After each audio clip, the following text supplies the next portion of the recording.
Hey guys, welcome back to another episode of Fruits Basket. This is episode 6 of the new season. It is titled, It Was So Foolish. And wow.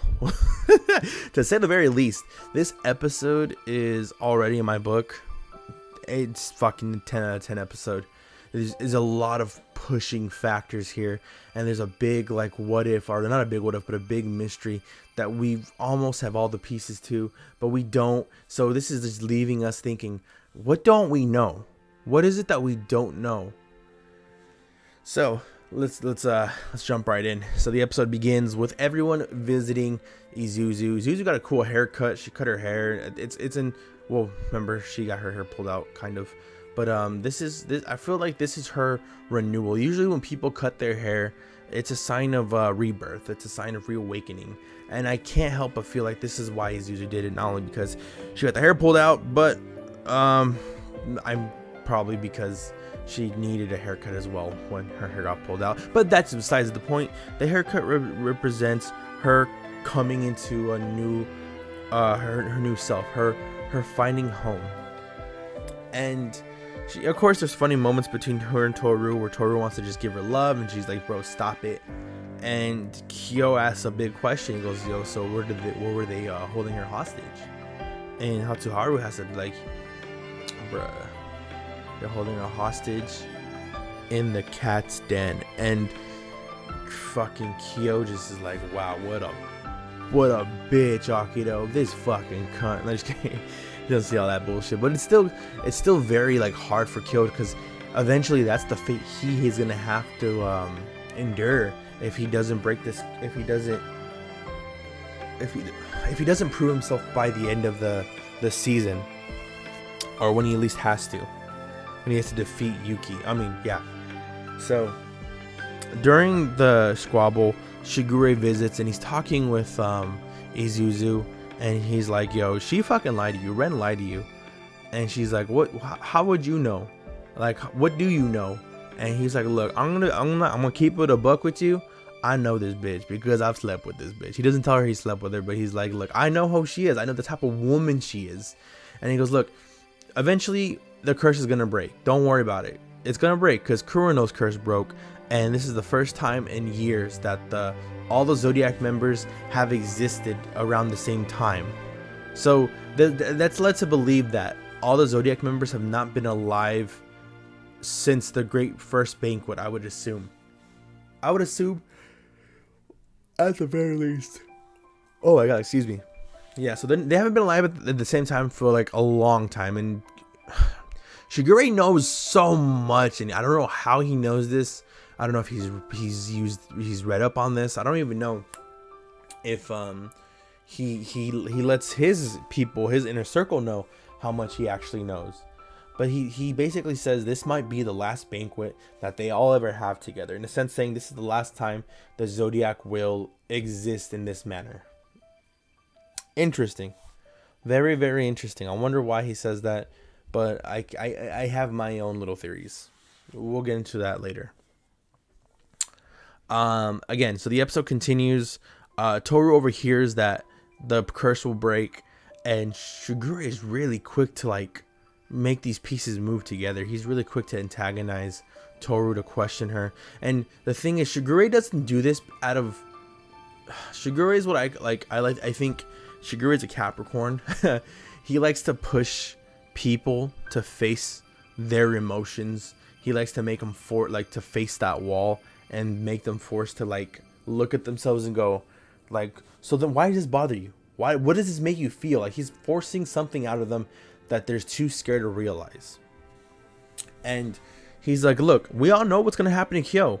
We all know Kyo's gonna go in the house. We're not gonna stop this, because why? Because let's be honest, the cat makes us all feel better about ourselves. The cat, his whole life, his lifespan having to live in that existence comforts us, because let's be real, we're monsters. But he's a monster. That's their way of somewhat justifying their own existence, their own fucked up life, is well, at least we're not the cat." That's fucking wow. That is a fucked way to live. And that's a fucked way to give your, but the thing is, it's kind of true. It's kind of appreciate what you're what you have even if it's not, if even if it's a little bit better than that. Like, no, we're gonna appreciate that we get to live our lives. We don't have to be locked away for like centuries and shit. Like, I'm gonna keep that a buck with you. And it really breaks Tohru's heart, and she doesn't really attack, but she stops Shigure from continuing on this. And he goes, well, do you hate me? She goes, no, of course I don't hate you. And then she goes, then why do you care so much about what Kyo is? Like, do you pity him? Like, he's asking the big questions here. Like, Tohru, what do you feel for Kyo? Like, what about, like, why Kyo out of all people? And she runs away because she doesn't want to face that answer. And we see in her mind, we had a little introspective moment with Tohru, and she's kind of basically saying that, and this is a fuck thing to say, is like, in order for her to like admit her feelings for Kyo, she has to let go of her mom, because for the longest time her mom was the most precious thing in her world. Her mom was literally her world. She did everything to make her mom smile. She did everything to make her mom feel happy. And this is the first time where she feels because she's done that selfishly and selflessly. She's done it because she wants her mom to stay. She's done all this, but this is the first time where she has to choose between two things, and she's gonna have to make one a priority. And she's afraid that she makes Kyo a priority, she'll never see her mom again. But in the end, like, that is the biggest thing in the world, is in order to move on with your life, you need to be able to let go of the past, no matter how much you wish you could live in it. And when Kyo finds her crying, he lets her know, like, you know, you don't have to do anything right now. And Tohru appreciates that, because that stillness, that not needing to act on this, gives her enough time to hold off the inevitable, which is that she's going to have to pick Kyo or her mom. She's gonna have to let go of the past and move forward and tell Kyo how she feels. But when she does, that's it. It becomes real. And Kyo's got to be a dumbass, because he doesn't even see her struggling. Well, he sees her struggling, but he doesn't see the topic of her struggle. Eventually, we get more conversations of everybody else's take on her feelings towards her real feelings towards Kyo. And the master and Kisara kind of talking to, like, yo, like, she obviously loves Kyo. It just makes me mad that we can't be talking right now. Like, I want to move forward, but she has to admit that she loves Kyo.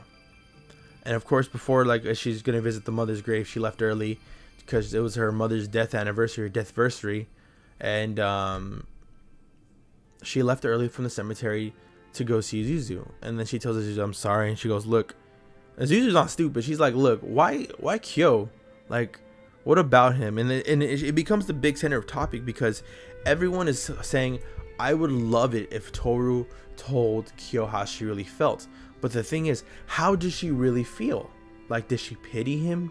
Because for the master's point of view, is like, my grandpa did have a mate, but my grandma was a bitch. She literally said the only reason why she got with him was because she pitied him and she wanted to give him a little something. Like, he goes, if she pities him, then she shouldn't be with him. Like, he's really asking these big questions, like, what does she feel? And then Kisara runs up right when she hears Tohru actually admitting her true feelings, which is that, yeah, Kyo to her is the most precious person in the world. She wants him for herself. She doesn't want to give him to the Somas. She doesn't want to give him to the cage. She doesn't want to give him the Akido. Like, she wants to claim him, bro. She's like, that's my man. I want to claim him as my man. And Kisara fucking slaps her, bro. I was like, oh damn, bitch. Like, shit, slapped some sense into her. And she's like, look, why are you saying all this to Zuzu? Say it to Kyo. Let Kyo know how you really feel, because honestly, like, it's pissing me off. She's like, you're crying over some, like, nothing you haven't done. And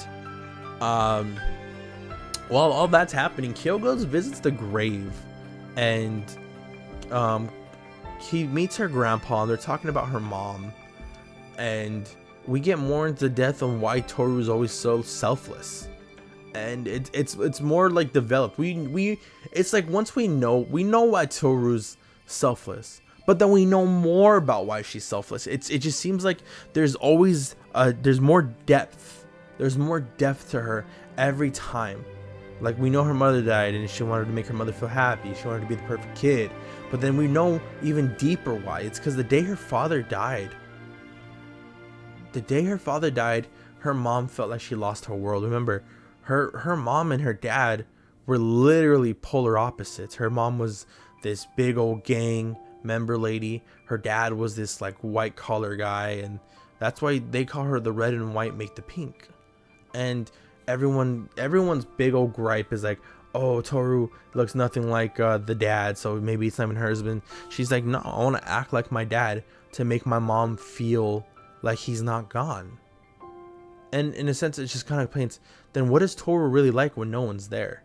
And we get more reveals that Kyo was talking with the mom. He saw a picture of her, and it seems like the mom really bonded with Kyo and really trusted him, because the mom was on a spiral. She had to leave because she just needed to find what made sense.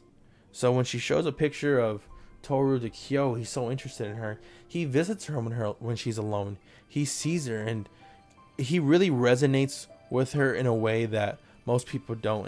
And it resonates in the way that he and her have been victims of adults believing a certain narrative. Like they carry this narrative with them about, or there's certain assumptions or judgments about people, and they're the byproduct of the victims. They didn't ask to be to be born into this world. They didn't ask to have this family dynamic, but because they're born into it, they're obviously to blame for it, I guess. And it just sucks because they both understand that doesn't make a fucking lick of sense. You don't get to tell me that I don't look like my dad. You don't get to say anything like that. Like, it really does like paint that. It really does try to refute that narrative. Like, no, like, you don't get to say anything about my family when you know nothing of my family.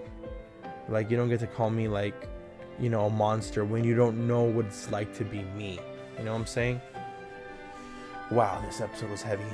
And to top it all off, it just such a touching moment, my guys. Like, seeing Kyo hug Tohru and says, you can cry.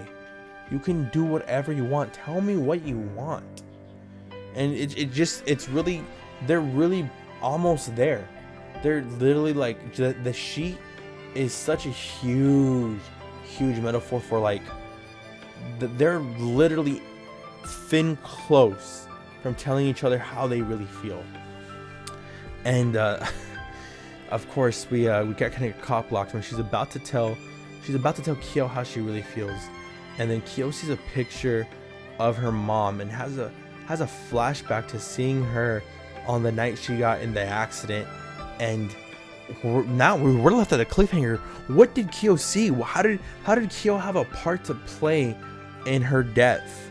And what will Tohru think when she finds out? Like, just when we think we're gonna get these characters closer together till they're about to kiss, we get this. Man, this episode was so adorable. I loved it so much. But anyways, this episode's gonna be, it's a straight out A episode, man. It's straight up like 10 out of 10. I love this episode. Oh my god, just when we think we're getting like it, you know, we're getting them together, something happens. But that's gonna be it for me, guys. This is your boy Poppy Wolf saying peace out, y'all. Catch y'all later. Lates.